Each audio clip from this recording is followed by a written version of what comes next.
Please have a look. Has it gone online? Yes, it has.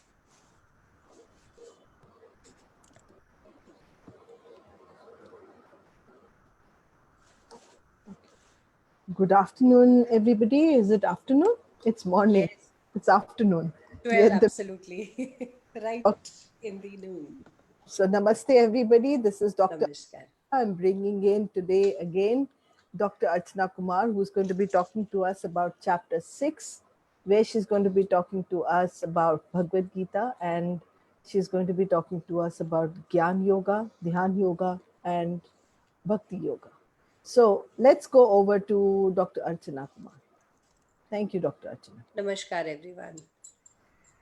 Okay. Now, before we start this chapter, uh, let us just update ourselves to what we did last because we are proceeding further on that. First of all, last I remember discussing about the Panch Mahabhut and the fact and the story of I think Alexander the Great that we talked about, and how he was asked to get a the holy water of Ganges, and the Bhagavad Gita by his mother. Now here we had talked before this. We had talked about Kam, Krodh, Moh, Lobh, and Ahankar, the five guests who had come to a particular person's house. I'm repeating the names of the guest: lust, anger, attachment, greed, and ego. Whenever any action is performed under the influence of any one of these vices, it can be any of them. The grade of the vice, the degree of the vice can also vary, and having all of them is also possible, and having just one of them is also possible. And again, Bhagavad Gita is teaching us the path to attain a life where probably a person would have none of them also. Here we had already discussed about karam, akarm, and vikarm. Following it further, we got to the discussion of understanding that when the body is lying, when we say a person is dead, or we say Arathi is lying, we have spoken about it. I'll just remind and brush you up on it. Arathi again means a plus Rathi. A is the body, the Panch Mahabhut, the five elements which make the body. And Rathi is the autonomic force, the power, the supreme, which is running the Rath, the chariot of life, the force, the energy behind all the activities of, I remember talking about seeing, smelling, hearing, taste, speech, touch, all of them. All these actions that we are doing and perceiving them is because we have the Rathi, the autonomic force, the supreme force inside the Panch Mahabhut. And when the Rathi, the Atma, the autonomic force decides to leave the body, is the state of death, where we see that the Panch Mahabhut are still present in the body, but the energy, the power which is running them goes amiss. Okay. Now, here, when we are talking about Krishna consciousness, the Panch Mahabhut, the autonomic energy, there are many ways to attain the particular position which we say the liberation, the knowledge of the Supreme. Now, this Supreme, there, we've been talking about so many ways of going through the five vices, learning through controlling of our action, doing our actions without expectation of the results, trying and understanding Kam, Krodh, Lobh, Moh, which we've talked about. So they are all different ways which are leading Arjun to understand that the war that he is standing on the grounds of Kurukshetra and doing it is absolutely just and has to be done as his duty, as his karma, as his action. Now, here again, Sri Krishna is telling us that to attain the supreme liberation or attain the ultimate goal of a human being that is there, that is achieving the liberation from the action of birth and rebirth, what we call is 84 lakh yoniyon ka chakra. That means that the soul has a repetition of births and rebirths. And even we know, we have understood when we get in touch with other people who are Akashic readers or other knowledgeable ones, they tell us that the soul does travel into many, many different births and realms. Now, here, Sri Krishna is actually telling us that we can go through Karam Kand. I'll repeat all this in English. Or we can go through Bhakti Yoga, or we can go through Tattva Gyan or Gyan Yoga. Now, this means that attaining that liberation of Supreme can be done in many, many ways, right? Now, Karam Kand is there a way. Karam is action, Kand is the work that we do. There are ways that people do charity. You know, they take care of others, they look after the elder people, they look after people who are weak. And these Karam Kands can be just one way of attaining the Supreme. That means that we are guided. There are around 80,000 shloks in our mythologies, and those shloks are hymns which tell us the many, many different forms of performing activity or work or actions to attain the supreme power or liberation from this round wheel of, birth and rebirth. That is one way. The other is the Bhakti Yoga or the Bhakti Kand, where there are around 16,000 shloks given in our books, which are telling, like I remember talking to you, a very simple way of attaining bhakti in Kali Yuga is just chanting the holy names. That even just chanting the holy names have the power of purifying your soul, of cleansing the five senses of their different vices, of the lust, of the gratification that they go through. And that is just another way of attaining the supreme liberation. That is again, which we in Gita call as Krishna consciousness. The other one is the Gyan Yoga or the Tattva Yoga, which has a description of around 4,000 shloks in our books. Please understand that the the word yoga itself, or yoga it is basically the process of linking oneself with the supreme. Now these are the different various pathways to achieve that. This all is given in the 6th chapter of Bhagavad Gita, where the shloks, I think shlok number 4, 5, 6 are describing all of them. All right. Now, here, particularly, I will be talking about something that is regarding Ashtang Yoga.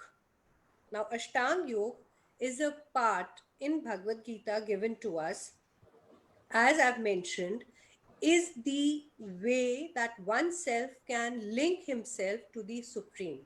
Ashtang Yoga was given to us by the Saint Patanjali. See, these days when we are doing all the asanas, when we are doing all the exercises, now they are a way of just doing exercises. We call them yoga, yes, but according to Gita, yoga is not just doing those physical exercises, they are exercises. They are definitely yoga, but they are just the physical exercises. जिसे हम, which we in Hindi called vyayam, exercise or vyayam. All right. Yoga is much above that. Yoga has the capability and capacity of you to attain the control over your breath. Yoga has the capability of linking you to the supreme power. Please understand in this, there, when we are talking about the different yogas, Gyan Yoga is the most supreme, the Karma Yoga is the most supreme, where Arjun was told by Shri Krishna that Gyan you have to attain. Gyan is knowledge. Until unless you understand the knowledge, the difference between a small eye, the big eye, the existence of your in this life is because that atma, that tattva, that energy, that autonomic force is there in you. Only then you survive and you live. And when you live, through your knowledge you attain knowledge of weapons, education, science, and other things that we learn. That is gyan. But the most supreme of Gyan again is understanding the transcendental form, where we are understanding the energy, where we are understanding everything else regarding the knowledge of the world and the universe. All right. That is what Sri Krishna is telling him. Now, besides that Gyan, it is Bhakti. That is just another pathway of learning and achieving liberation. So Gyan, Bhakti, and Karma. Archana, Now, yes, why is liberation so important? why is liberation so important is because whenever we are taking birth, whether it is an ant, an elephant, a tortoise, a fish, every uh, living being has the Atma or the energy or the autonomic force in it. Now, when we are leading through different yonis or these different lifestyles that we live and attain the life of a human being, that is where we have the energy of, we have the strength of learning, knowledge, and understanding. Okay. Now, this is the only birth where we can understand the purpose of our life. Now, purpose of our life is not just to take birth, have kids, and die. See, that's what all the yonis are doing. The animals and insects and all of them. They take birth, they live their life, they mature, have sex, have the next generation, procreate, and perish. Yeah. So I'm Okay. a question here, which is a difficult one. Okay. Though that's not the only thing. And this is a very valid question because my son asked me this. Why is marriage so important? Why Okay. is my daughter says, why is marriage so important? Uh, what I'm beginning to understand is that we as a society have actually given making children uh, the grasthashram, as we call Yes. Yes. it, the basically where the man is in the family mode, Hmm. important. Whereas actually, if we look at it, animals don't think about it. They do get into it, but it's not a compulsion. But we human beings are so amazing. With animals, we take them away from Grast Ashram. We actually neutralize them, and we make sure that they don't make babies because it's a headache for us. Because especially the pet dogs, Hmm. the dogs on the street, you find them within first year of their birth, they have already had a litter and they are on their own Yeah. and they probably never have cancer or cysts or whatever. But Hmm. the pets which are at home, it's an often discussion that, oh, should we let the animal procreate or not? On the other Hmm. hand, with the human being, we've made it very compulsory that the first few years you'll do gyan, that means you'll take knowledge. Then you'll get into family mode where you will make children. Then again, you will have to be in devotion, that's with bhakti, into your family. And then again, you will bring gyan because you'll be teaching your kids. Somewhere, we haven't we've compartmentalized our lives so much. We haven't really given a free, and then we are talking about freedom and moksha, and we haven't even got out of the cycle of, from the birth to do the same things, repeating the Hmm. things. And here we are talking about, how do you say, freedom from birth and rebirth. But Yeah. and that's where my confusion is, that what's all this about? Okay. See, Anu, they're very different things. The concept of the Indian society, when it was divided into the four sections, where Vanprasth was the ultimate, Grahast before that, and I think it was the Shikshak 25 initial years when you are learning the education, the married time, the Vanprasth, and then the Samadhi, of course, the four of them. Okay. Now, here I remember you asking me a question a few days ago where this particular businessman or the father was into business and the son joined, and the father would never leave his seat. And I remember telling you that this is exactly what we learn, and it is the same here. Now, I'll give a very small example. There was this particular person who meditated a lot, worshipped the demigods, and he attained a boon that he could go to a particular tree. He wanted to have the longevity of life so that he could die whenever he wanted, like Bhishma Pitama. And he said, I want that. I mean, I want to live for a very long, healthy, long time.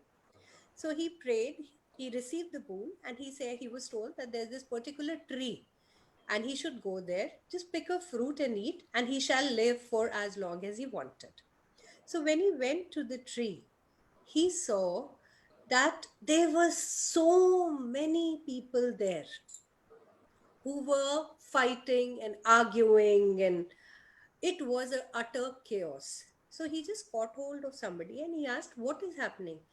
So that person said, see, understand that we all were given the boon, we all ate the fruit. So he said, yeah, I've also come to have the fruit. So they said, don't have it. She was like, why? Why shouldn't I have it? I want to live for a long time. I want to see my whole family and the generations and generations to come. We all have that desire somewhere. So they said, see, now this particular person pointed out to three elderly, very aged gentlemen. Okay. And they were like quarreling over property, over business, over rights. Or, one would say, I am your father, and the other would say, I am your great grandfather, and they all are living. So they don't want to leave their thrones, their places, or their positions. Now, if they do not die, how will the new coming up generations, bloom, or how will they be successful? So he was told by those learned people that please don't eat this fruit of longevity. This is what is happening in my family. In all these people, the chaos that you're saying, this is exactly what is happening. So, by the rule of nature, only when the old goes, the new takes over. It is there even in plants and trees. Only when the old leaves fall during the season of fall, and by spring, the new leaves and the buds and the new stems come up. And by spring end, the tree is flourishing again. Similarly, it is with human beings. Until and unless the old go, the new can never learn.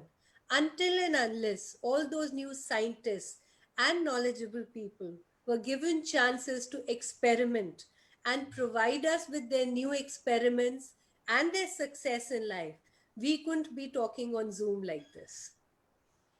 Or any scientific, development that has happened all over the world. We are connecting all over the world with everybody on Zoom or any of these links. Isn't that a miracle? If you tell a caveman, today you're sitting here in the cave, but I can make sure that that ancestor of yours sitting in US somewhere in another cave, I can make you connect, he'll go berserk. But today we learn that. Now, similarly, that is the whole thing. Now, talking about this is the reason why we have the concept of birth and death. Only then, we can have. Now, just imagine my grandfather created this house and all those generations are still living. Is it possible the earth would, become a small place for all of us to live? And imagine the same situation with all the animals. There's so many of them, all the birds, all the amphibians, all everything living. If they would not perish, where would we get all that space to live in? Absolutely. I would like to share over here with Yeah. my screen something very interesting. Okay. So, can you see the whiteboard? Yeah. Okay, so I'm going to just write this. So, that's the spelling of body. If I turn it around, that becomes our body has got date of birth with year put Yeah. over there when it comes down on this planet Earth. Yeah. So, when you are born, your date of exit is already decided. Of course it is. At how the body has got date of birth and year Yeah. connected with, Yeah. and That. each even if you go in the history, there are dates connected with people. He came then and he left then. Yeah. Minister came then, left then. Yes. But that gets me again intrigued, Okay. and that is, we are such fussy people that till we did not exit the planet Earth, we weren't going to exit our greed, our attachment, our anger, our ego, and our lusts. We would want to be there forever, ever, and ever. Yes, Anu. And I'll give a very funny example. We all believe, like we were talking about Karam Kand. It was just, it just came to me that when we do something that we call dan or charity, all right, you would see that in a particular temple, a particular bench would have somebody's name written. The fan would have somebody's name written. That even if I do not exist in the physical Panchabhut, the dan that I've done, the charity that I've done will take my name the long way. And whereas, again, in Christian consciousness, this is very clearly and beautifully given. दान करो एक हाथ से दूजे को ना हो खबर. That means that if you are doing charity with your right hand, if you are giving anything with to somebody with your right hand, your even left hand should not know of it. It should be done so silently, You know, without creating. Yeah. Archana, we actually, whether we like it or not, before we leave the planet Earth, we give away everything, including the body that came here. Anu, we do not. Where do we give anything? Tell me. It is not by free will. It anyway goes back to the earth. It It anyway does. It does. Even if you do not give it physically to anybody. think we are doing a big deed. Yeah, of course. That's what I'm saying. Times and I say कि अगर लोगों को इजाजत होती तो वो अपने सिर की जू भी किसी को उठा के नहीं देते. अरे कोई अपना जुकाम ना दे किसी को. Nobody will even give his cold to anybody. It is just by virtue that it is a bloody virus which goes from X to Y. And right now, when it's so freely passing the virus from one person to another, Yes. people don't know what to do. This is like, People just don't know. and nobody wants it. Yeah. But what I'm trying to say here is that we are such meanies. We are We such are. We people are. that we can't even give an insect walking in our hair to someone, because No. even if we give that, we will say we did a big deal. Anu, we make such a big deal about everything. Like you were just mentioning, that is marriage compulsory? Why? Marriage, it is such a beautiful thing. Marriage was never compulsory. Even during caveman, marriage was not the point. But because there were so many incidents which happened, which were unacceptable, brutal, I mean, which shook the basic humanity. And because probably, the concept of one lady being with many was not tolerable to the mankind. That is what, because God never made marriage, Krishna never said marry. And do you know, by virtue of, if I sit and talk about Lord Krishna, you won't believe it, he was one god who had 16,000 queens who he married to for some other reason. There's a particular history behind it. And besides that, he had Radha, he had Rukmini, he had Satyabhama, and Jamvanti, four of the wives which stayed with him in the palace. Now, here, when we are talking about marriage, Krishna never said that it was the kind of marriage that we believe in today. It was a sakha bhav, a friendship before that marriage. It is such a beautiful thing that comes out, that marriage is not just sexual to procreate. Marriage can be a very beautiful feeling where two people stay together, love each other unconditionally. And I mean, I'm just deviating. In today's marriage, where is that unconditional love? You do this for me, I love and respect you. The minute you don't provide this for me, all that goes down the drain. Where is it? Yeah. The biggest one that I see is that when parents are bringing up their children, Yeah. they often have this in their head. If I'm not there, who will take care of my child? Either in the form of worry or in the form of curse. And then the children have this: if our parents are not there, who will provide for us? Anu, that is why they say, Or will we move ahead? that आपने अपना योगक्षेम छोड़ा ही नहीं है.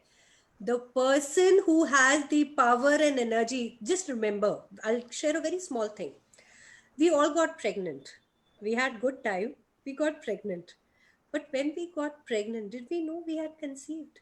No, we didn't know. It took a cycle or two to understand that, okay, we are pregnant.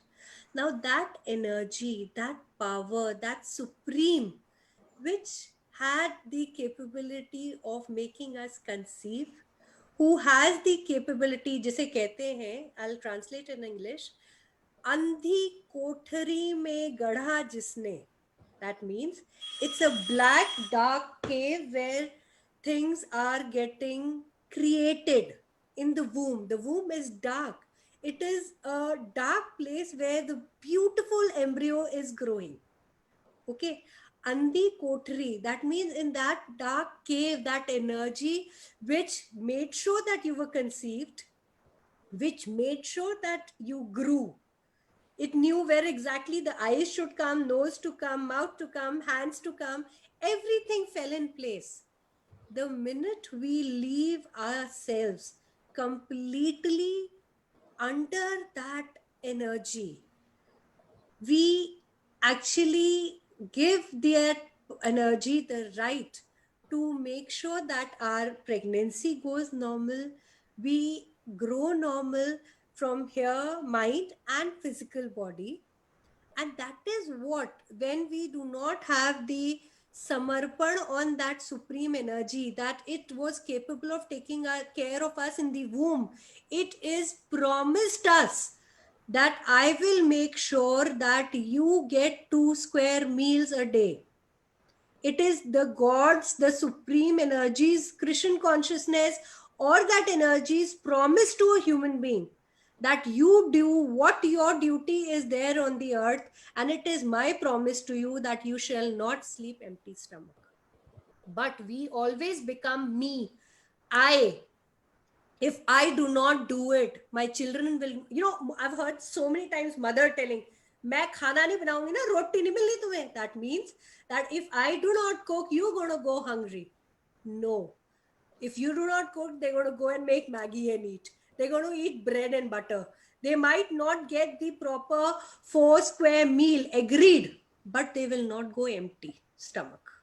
That is the So uh, whole devotion. of getting marriage into place was that the woman should have a man to protect her, and the man will have a woman to nourish him. Now, what's really interesting again, the man says to the woman, if I'm not there, what will happen to you? And the woman is saying, if I'm not there, what will happen to you? Anu, that is because we in today's world are not capable, because probably again of the five things that I keep repeating: Kam, Krodh, Moh, Lobh, Ahankar. That means the lust, the anger, the attachment, the greed, or even the ego. Because of all of them, or because of one of them, we are not learning to create or respect the feminine and the masculine energies. We are just stuck in the male and the female of the body. That is what Krishna is liberating us, that we have to learn. There are times in Gita where Krishna is mentioning that his Shakti, his energy, his power is coming from Radha. Now, what does that mean? That a man is not capable of fighting all the wars by himself. There are times that he would require that kind of energy to fight the war. Similarly, the feminine energy. Here I'll come down to this basic. There are times when we see the form of Ardhanareshwar. Ardhanareshwar is the form of demigods where we see half male and half female energies combined and joined to become one. All right. There's a very beautiful sentence here which I would like to share with everybody. It says, Brahma Vishnu Mahesh का होता नाश है पर मेरा ना होता नाश है. That means Brahma is the creator, Vishnu is the person who's taking care of procreating and looking after everything, Preserve. and Mahesh, yeah, preserver, and Mahesh is the one who is responsible for the destruction, death, and the end of everything. All right. Now they are all demigods. Now the person who is saying that all the demigods shall perish, but I shall still thrive, I will still exist. What is that? That is the supreme energy, that they all will perish and I will still survive. Our problem is that we never rise above all this. We do not understand that we are all basically energy beings. We are stuck in the physical thing. She's a male, she's a female, I am a male, I am dominating. The lady thinks she's dominating. If she doesn't provide, how will the family eat? There's so many families where the ladies, the mother dies giving birth to the child. Do you think those children, they don't grow? The family doesn't live. Okay, it does not live a very beautiful life. If it lives a very dissociated life, it lives a very difficult life, agreed, but they still live. They do not die with the mother. Similarly, when the provider of the family starts saying that you are eating because I am earning, in those families it has been seen many a times that for some reason, if the male partner goes away, the female is capable of raising the children, providing for them, earning, and even monetarily taking care of them. So please understand that it is today's misconception, the education and everything is taking the crux away, that everything is important, everybody is important. Both the energies are required to survive even in today's time, especially like in Corona, when we all had the pleasure of not getting our helpers at home. Do you think only the lady did the household work and managed everything? No, I think every member of the family did their contribution: male, female, children, grandparents. Everybody did their iota bit, and the whole day would be managed. Somebody did more of it, somebody did less of it. And it is only that they could sit on the dining table in the evening and eat together happily only when any of those energies did not get ahankar or ego and put forth, that only if I did not do, you would have not got the food today. No, or there was enough of this that, oh, you made me a servant. Yeah, even that came up. But that again is because that the persons did not realize that it is a collective thing. Similarly, our lives are a collective program. That is how we are designed. You know, When we are getting individualistic again and again in our temperaments, we have more problems. in India, we still have, and this is to just put a disclaimer here, in India, we still are gifted so far, or it's a curse, I don't know which of the two, that we still have people to help you at home for homework, for domestic help. But Anu, that I like, even outside here, we have plentiful help available. I was just speaking with my sister who's just shifted to Canada. So she was mentioning that even there are people who provide with cleaning help and no, no, cleaning no, the I'm not, house. people are not there. Like that, people are No, there. no, no, no. I'm just saying that here we are so blessed It's not that, the kind of services that we get at the kind of money that we are paying is very disproportional. And when you see it outside the country, the yeah. kind of wages that anybody will come home and work is very different. Uh, Yeah, yeah, that is totally a professional thing. And yes, that part definitely is there, that the wages are according to an hourly charge of whatever they are working. yes, Absolutely. That is definitely there. we in our land where somewhere we still haven't created the concept of treating a person who is taking care of us in a way that they can feel that they really, we don't really show our gratitude in that way. We have a lot of ifs and buts. That's another topic altogether. Just wanted to put a disclaimer there that when we're talking about maids not coming home, and that did happen during the last 7 months, 7 months, 8 months, and yes. I think we had more gratitude for at that point for our people who were coming home. And yeah, it was quite interesting to watch people. Some paid their maids, some didn't pay their maids, some paid their drivers, some didn't pay it. You know, so a lot has happened, and let's not go there because that will be another topic altogether. Yes, yes. We will go back to the bhakti yoga. I distracted you, but for me, it was really important. No, I hope I've clarified that. Yeah, I absolutely, because uh, I didn't know that marriage wasn't considered as one of the most important aspects in Hindu story. I Anu, see, marriage, really, because it becomes a very pious thing. Like when we marry a girl, I'll share this also for all the viewers also. We say a particular word which is called Kanya Dan. That means basically the parent of the girl is giving their daughter to the male partner as a dan, as a charity. And you know that to follow that, the parents of the girl would not even drink water from the house where the girl was married to. All right. They believe that if I have given something in charity to somebody, that means I am the giver and he is the receiver. And I do not receive anything from there, not even a glass of water. It was that pure a thing that marriage was considered. All right. That is a different thing, that because we are getting influenced by a lot of other things. And marriage, like a few days ago I was reading about the lava fera which Punjabis have. Okay.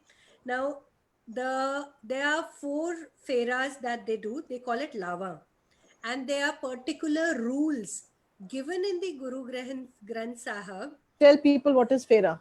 Fera. Okay. Now, when when the Indian marriage occurs, there are a lot of ceremonies. Fera is just another very beautiful ceremony where the bride and groom, they are tied to each other through a cotton cloth, and there's a knot tied.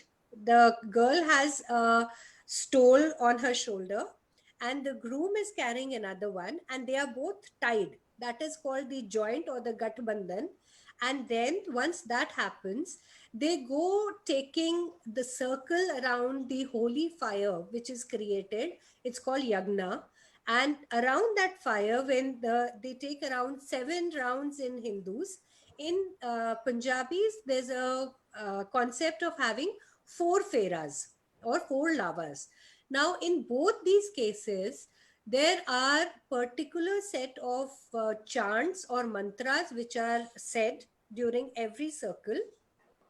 And I was reading that, and it was so beautifully given that Guru Granth Sahib is giving. Guru Granth Sahib is the holy book of the Sikhs. All right, they have proper rules and sentences which are mentioned that the couple should follow in the grahast life, that the male partner shall do this.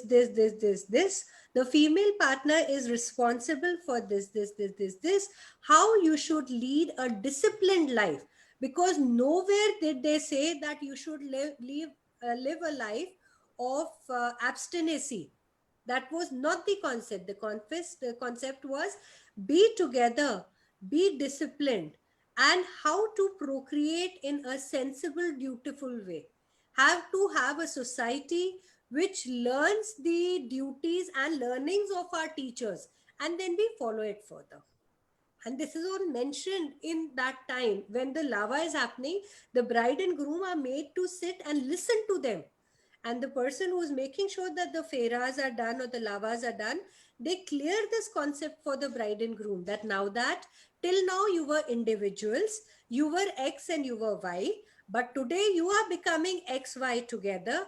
It is not just you two getting married, it is two families uniting, two societies getting together, and how you shall learn to live in that society, and how beautifully you can create a you know compassionate, compatible, comfortable environment for yourself, your family, your elders, and these generations to come ahead.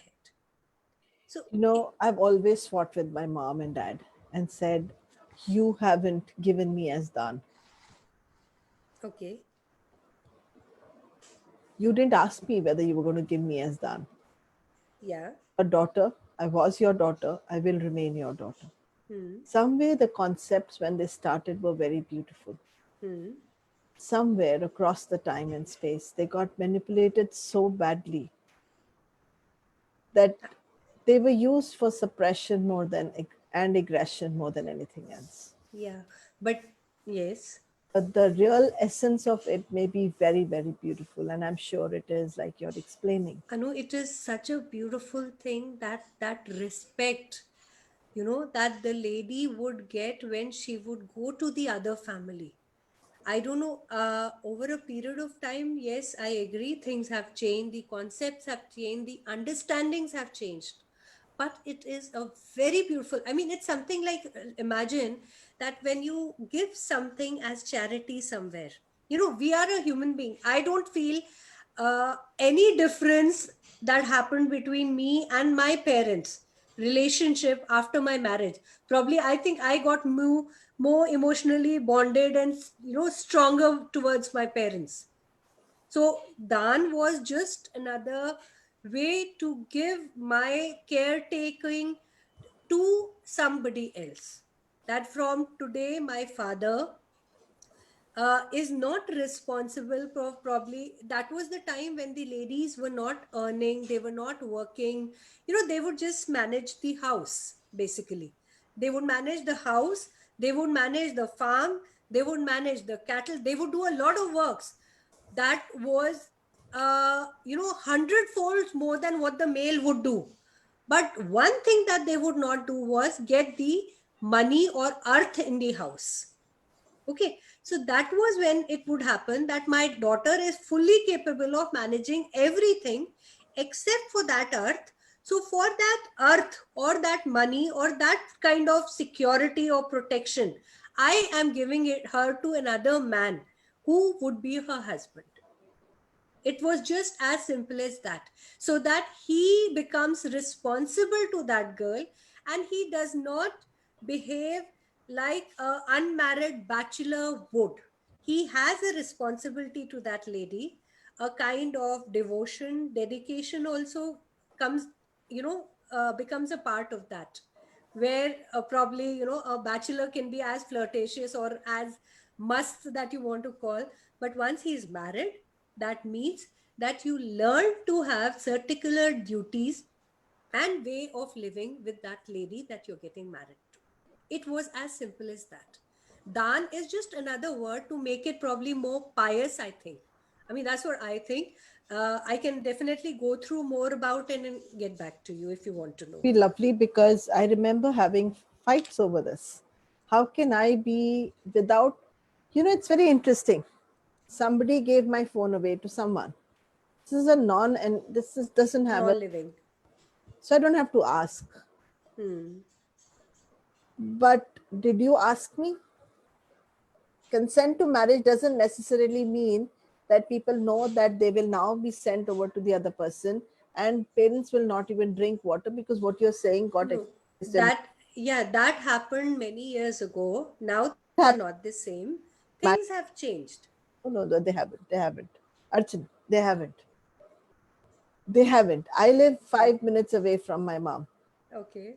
In last 7, 8 months, or Hmm. in last, I'm 50 odd years of age. Okay.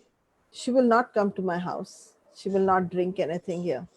She will not eat Oh, anything here. okay. So when we say these are beautiful things, they don't feel like that. No, I said it because from my own personal experience, wherever I'm staying, my parents stay around 40 kilometers away. And Anu, it's an absolute pleasure. At least twice a year, they come and stay in my house, and I ask them to come and they stay with me for a week, 10 days, how many days they want. They might compensate me by getting a gift or, giving me something. That's a different thing. But that is the pleasure that I'm still having. I go and stay with my parents, definitely, we all do, but having them over, I don't know, probably for a different reason they come, or their thought process is different. So that's what I share, that I experience that. And it's like once in summers I call them, and once in winters I call them, and they come over. We have a great time playing cards, yapping, eating food together, cooking, and the pleasure of having the elders at home. That's So what I'm saying. Every house is so it's different. Yeah, definitely. for people audience. Punjab is just one province or one part of our country. The marriages happen very differently across India, right from south to Oh, north. yes. The feras remain intact though around the fire. Some marriages happen in the morning, some are in the middle of the night. It's all cultural. What the girl is given and what are the things that are given more importance to is also very cultural, guys. So I Yes. just want you all to know that there is no fixed rules. But in my experience, I actually had a lot of rage around. Yeah. Oh, how can you give me as a dhan? As a charity. Yes, of course. You didn't ask me. Yeah. Not only that. Yeah, yeah. And because it hurts. No, it hurts. Why don't you give yourself as a charity? Or why don't you give my brother as a charity to somebody? Why don't you give charity someone else? I mean, the bakra who's going to go get halal, because after that it was like, okay, we've given our daughter, now we can't hear. After that we've become deaf, we've become completely blind, and we will not see because now we've Her away. we've given this As if as if it was a burden on our head and we've just passed the burden to somebody else. somebody else. Now you can stretch it that far like how my mom stretched it. If I'm 5 minutes away from her, I know, I know. I want to be watching this, by the way, guys. I don't hide this from her, but it's like even today I feel I'm in the oral stage of everything, because like, how like small child is fed Yeah. food every time the child cries. So every time I probably cried and I was a little child, my mom probably put a bottle of milk in my mouth. Even today, if I ever complain, she sends food home. I can understand. No, that is a pleasure having food from mom's hand. It's an absolute blessing. I miss it, Anu. My But again, yeah, coming and sitting with me and having a cup yeah, yeah, yeah. that would be because I would not feel like a dan anymore You has would, not yes, yes.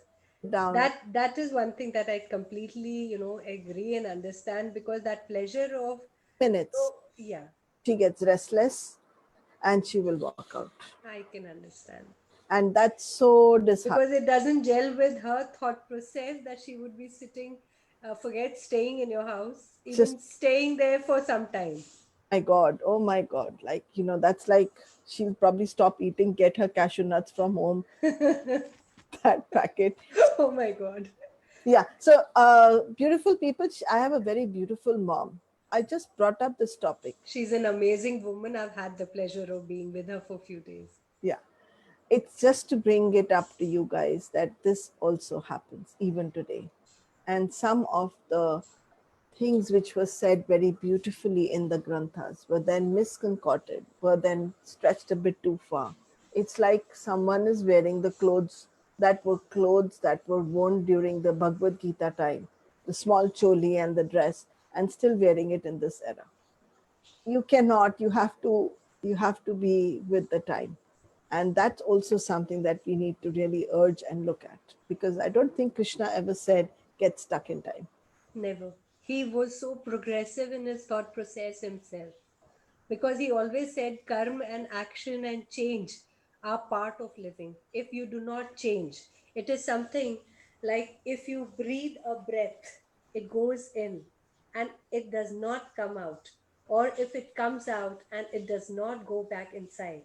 If that change of oxygen and carbon dioxide does not take place, if you do not do that action or karma, if that transformation change of breathing, basic I'm talking about, does not take place, that means you're dead. So just imagine that if things are not changing and you are not changing with time, see where you are stuck, see where you are, you know completely seized with the situation. That is what it means. And being progressive does not just mean anything that modernization is creating. Being progressive is accepting yourself the way you are, accepting the time that you are in. I am sure your mom or many ladies like her who have seen that time where the male would be working, earning, and running the house. And then today's time when there was just one landline, you would dial and you would book a trunk call if you really wanted to talk to somebody. They have seen that time and they are seeing today's time, the time when everybody has a mobile. The concept of mobile was not even in dreams at that time, and today it is a fact. It is there in our hands. We are living that time. All right. So if we are living this reality, we are accepting these changes, we need to rise above a lot of small things and accept those changes, and just to be happy and living in the situation that we are there today. Accept ourselves, accept everybody else with all their issues and everything, and see, you are going to be the happiest person on earth. Absolutely. And I want everybody to know, though I did talk about my mom, and I'm happy I did, and I'm happy about what I spoke about. This is to address so many other people who might be going through the similar thing. She is a fantastic mom and she's a brilliant mom. But I was talking about how people get stuck in their little place. Exactly. And when you get stuck, it's like बहता पानी ही साफ कहलाए थम गया पानी ये जम गई काई. So the minute you stop moving, whether it's water or yourself, you're stuck. And when any process is stuck, it does not mean that life is going to go further. It means life has come to an end.